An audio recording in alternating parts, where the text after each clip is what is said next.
मित्रों, इस दुनिया में जब भी प्रेम की मिसाइलें दी जाती हैं तो उसमें सबसे पहला नाम भगवान श्री कृष्ण और राधा जी का आता है। संसार को प्रेम और स्नेह का पाठ पढ़ाने वाले श्री कृष्ण का नाम हमेशा राधा के साथ ही लिया जाता है। सदियों से राधा कृष्ण के अमर प्रेम की कहानी उदाहरण के रूप में पेश की जाती है। राधा श्री कृष्ण के प्रेम को जीवात्मा और परमात्मा का मिलन कहा जाता है। धार्मिक ग्रंथों के मुताबिक श्री कृष्ण को अपार प्रेम का प्रतीक माना जाता है और पुराणों के अनुसार ऐसा माना जाता है कि श्री कृष्ण की 16,108 रानियां थीं, जिनमें से रुक्मणी और सत्यभामा उनकी सबसे प्रिय रानियां थीं। इसके अलावा यह भी बताया जाता है कि श्री कृष्ण अपने बचपन में गोपियों के साथ गोकुल में रास लीलाएं किया करते थे, जिनकी कहानियां आज भी सबसे ज्यादा मशहूर है।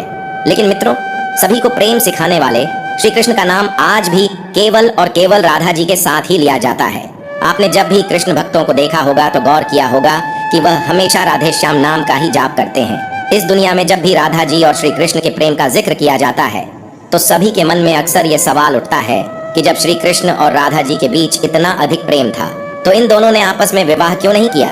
मित्रों, अगर आप भी जानना चाहते हैं कि श्री कृष्ण और राधा जी का विवाह किन कारणों से नहीं हो पाया तो बने रहिए हमारे साथ इस वीडियो के अंत तक। नमस्कार प्रिय मित्रों, स्वागत है आप सभी का हमारे YouTube चैनल धार्मिक शास्त्र में।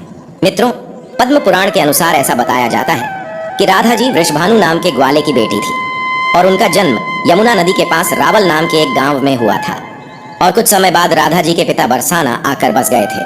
लेकिन दूसरी तरफ कुछ विद्वानों का ऐसा मानना है कि राधा जी का जन्म बरसाना गांव में ही हुआ था। इसी के साथ ब्रह्मवैवर्त के अनुसार बताया गया है कि राधा जी श्री कृष्ण से उम्र में 11.5 माह बड़ी थी। कृष्ण से पहले ही राधा ने जन्म ले लिया था, लेकिन जब तक भगवान कृष्ण के दर्शन नहीं हुए उन्होंने अपनी आंखें बंद रखी। प्रिय मित्रों, जब श्री कृष्ण बांसुरी बजाते थे तो उनकी बांसुरी सुनकर राधा जी दीवानी हो जाती थी और बेसुध होकर नाचने लगते थी। मान्यता है कि जब राधा कृष्ण बालपन में मिले थे तभी उन्हें अपने प्रेम का आभास हो गया था। श्री कृष्ण राधा से प्रेम करने लगे। दोनों एक दूसरे से विवाह भी करना चाहते थे। जब ये बात राधा के घर वालों को पता चली तो उन्होंने राधा को घर में कैद कर दिया।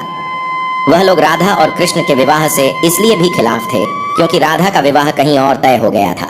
लेकिन जब श्री कृष्ण जी को यह बात पता चली कि राधा जी के घर वालों ने उनका घर से निकलना तक बंद कर दिया है तो उन्होंने यह बात यशोदा माता को बताई और वह राधा जी से विवाह करने की जिद करने लगे। लेकिन लाख कोशिश करने के बावजूद भी श्री कृष्ण माता यशोदा को नहीं मना पाए और माता यशोदा ने श्री कृष्ण को यह कहकर टाल दिया कि एक तरफ तो राधा जी उनसे उम्र में बड़ी है और दूसरी तरफ उनका विवाह भी पहले से तय हो चुका है। यशोदा माता ने जब यह बात नंद महाराज को बताई तो उन्होंने भी श्री कृष्ण को बहुत समझाया और राधा जी से विवाह न करने की सलाह दी। लेकिन इतना समझाने के बावजूद भी जब श्री कृष्ण राधा जी से विवाह करने की जिद नहीं छोड़ रहे थे तब यशोदा माता और नंद महाराज श्री कृष्ण को आर्षि गर्ग के पास ले गए। गर्ग राजर्षि ने कृष्ण को समझाया कि तुम्हारा जन्म किसी खास लक्ष्य के लिए हुआ है। इसकी भविष्यवाणी हो चुकी है कि तुम तारणहार हो। इस संसार में तुम धर्म की स्थापना करोगे। तुम्हें इस ग्वालिन से विवाह नहीं करना चाहिए। तुम्हारा एक खास लक्ष्य है। तब श्री कृष्ण कहते हैं कि मुझे नहीं बनना तारणहार। मैं तो अपने गायों, ग्वालिनों और इन नदी पहाड़ों के बीच ही रहकर प्रसन्न और आनंदित हूँ। और यदि मुझे धर्म की स्थापना करनी है तो क्या मैं इस अधर्म के साथ शुरुआत करूँ कि जो मुझे चाहती है और जिसे मैं प्रेम करता हूँ उसे छोड़ दूँ? यह तो न्याय नहीं है। गर्ग मुनि हर तरह से समझाते हैं लेकिन श्री कृष्ण नहीं समझते हैं। तब गर्ग मुनि उन्हें एकांत में यह रहस्य बता देते हैं कि तुम यशोदा और नंद के पुत्र नहीं बल्कि देवकी और वसुदेव के पुत्र हो और तुम्हारे माता पिता को कंस ने कारागार में डाल रखा है। यह सुनकर श्री कृष्ण कुछ भी कहने की स्थिति में नहीं रहे और फिर उन्होंने कहा, कृपया मेरे बारे में और कुछ बताइए। तब गर्ग मुनि ने कहा कि नारद ने तुम्हें पहचान लिया है और तुमने अपने सभी गुणों को प्रकट कर दिया है। तुम्हारे लक्षण इस ओर संकेत करते हैं कि तुम ही वह महापुरुष हो जिसके बारे में आर्षि मुनि चर्चा करते हुए आ रहे हैं। यह सुनकर श्री कृष्ण चुपचाप उठे और गोवर्धन पर्वत की सबसे ऊंची चोटी पर जाकर अकेले आकाश को देखने लगे। बस वे वहीं दिन भर रहे और सूर्यास्त के समय ध्यान को उपलब्ध हो गए। वहीं से उनकी दशा और दिशा बदल गई। तभी से श्री कृष्ण और राधा जी के बीच दूरियां पैदा होने लगीं। कुछ समय बाद श्री कृष्ण जब और बड़े हुए तो उन्हें कंस के बुलाने पर वृंदावन छोड़कर मथुरा जाना पड़ा। कहा जाता है कि जब श्री कृष्ण वृंदावन छोड़कर मथुरा जा रहे थे तो वे चुपके से राधा जी के घर उनसे मिलने पहुंचे थे और उनसे बिना कुछ कहे ही उन्हें अपनी बांसुरी तोहफे में दे दी थी। इसके कुछ समय बाद ही श्री कृष्ण बड़े भाई बलराम जी के साथ वृंदावन को छोड़कर मथुरा की ओर रवाना हुए। उन्होंने राधा से वादा किया था कि वह वापस लौटेंगे, लेकिन वह कभी वापस नहीं आए और न ही राधा जी के मथुरा या द्वारका जाने का जिक्र मिलता है। श्री कृष्ण के मथुरा जाने के बाद राधा जी उनकी याद में फूट फूट कर रोया करती थी और फिर इसके बाद राधा जी ने अपने माता पिता की इच्छा अनुसार विवाह कर लिया और अपनी एक अलग दुनिया बसा ली। विवाह के बाद राधा जी को जब भी श्री कृष्ण की याद आती तो वो उनकी बांसुरी बजाकर उनकी यादों में लीन हो जाया करती थी। एक मत यह भी है कि राधा रानी ने ही श्री कृष्ण से विवाह के लिए मना किया था। राधा यशोदा पुत्र कान्हा से प्रेम करती थी, लेकिन जब वह मथुरा गए तो राधा रानी खुद को महलों के जीवन के लिए उपयुक्त नहीं मानती थी। लोग चाहते थे कि श्री कृष्ण एक राजकुमारी से विवाह करें, इसलिए राधा ने श्री कृष्ण से विवाह न करने की ठान ली। ये भी कहा जाता है कि राधा को महसूस हो चुका था कि श्री कृष्ण भगवान का अवतार है और वह खुद को एक भक्त मानने लगी थी। राधा श्री कृष्ण की भक्ति में लीन हो चुकी थी और वह भगवान से विवाह नहीं कर सकती थी। एक कारण यह भी बताया जाता है कि श्री कृष्ण का राधा से विवाह न करना मनुष्यों को प्रेम की असली परिभाषा से परिचित कराना था। कहा जाता है कि एक बार देवी राधा ने कान्हा से पूछा कि वह उनसे विवाह क्यों नहीं करना चाहते। इस पर श्री कृष्ण ने कहा कि कोई अपनी आत्मा से विवाह करता है क्या? कृष्ण राधा को खुद से अलग नहीं बल्कि अपना ही अस्तित्व मानते थे।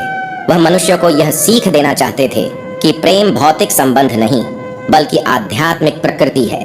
प्रेम और विवाह एक दूसरे से अलग नहीं है। जैसे राधा कृष्ण बिना विवाह किए भी सदियों से एक ही हैं। जहाँ कृष्ण का नाम है वहाँ राधा का स्मरण जरूर होता है। श्री कृष्ण और राधा का विवाह न होने की एक कथा और भी प्रचलित है।